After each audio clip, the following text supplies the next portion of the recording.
ബോളിവുഡ് നടൻ സെയ്ഫ് അലി ഖാന് കുത്തേറ്റ സംഭവത്തിൽ വിരലടയാള റിപ്പോർട്ടിൽ പൊരുത്തക്കേട്. നടന്റെ വസതിയിൽ നിന്ന് ശേഖരിച്ച വിരലടയാളങ്ങൾ ഒന്നുപോലും സംഭവത്തിൽ അറസ്റ്റിലായ പ്രതിയുടേതല്ലെന്നാണ് കണ്ടെത്തൽ. കൂടുതൽ വിരലടയാള ശേഖരണം നടത്താൻ ഒരുങ്ങുകയാണ് അന്വേഷണ സംഘം.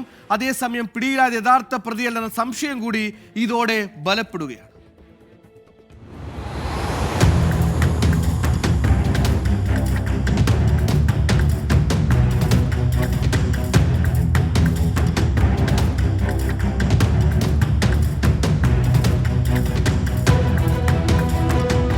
ബോളിവുഡ് താരം സെയ്ഫ് അലി ഖാൻ ആക്രമിക്കപ്പെട്ട സംഭവത്തിൽ അടിമുടി ദുരൂഹതകളാണ്.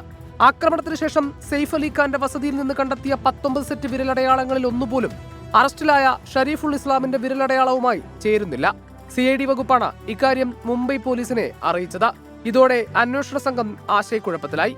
വസതിയിൽ നിന്ന് വീണ്ടും വിരലടയാളങ്ങൾ ശേഖരിക്കാൻ ഒരുങ്ങുകയാണ് അന്വേഷണ സംഘം. സെയ്ഫ് അലി ഖാന്റെ ആശുപത്രി രേഖകളിലും പൊരുത്തക്കേട് നിലനിൽക്കെയാണ് വിരലടയാളത്തിലെ വൈരുദ്ധ്യവും പുറത്തുവന്നത്. ആക്രമണം നടന്ന് മണിക്കൂറുകൾ കഴിഞ്ഞാണ് സെയ്ഫ് അലി ഖാൻ ആശുപത്രിയിലെത്തിയത്.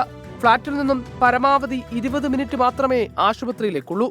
ആശുപത്രിയിൽ നടനൊപ്പം എത്തിയത് മകനാണോ സുഹൃത്താണോ എന്ന കൃത്യതയോടെ ആശുപത്രിക്ക് ഇപ്പോഴും വിശദീകരിക്കാനായിട്ടില്ല. കുത്തേറ്റ മുറിവുകളുടെ എണ്ണത്തിലെ പൊരുത്തക്കേടും നിലനിൽക്കുന്നു. 24 ഡൽഹി.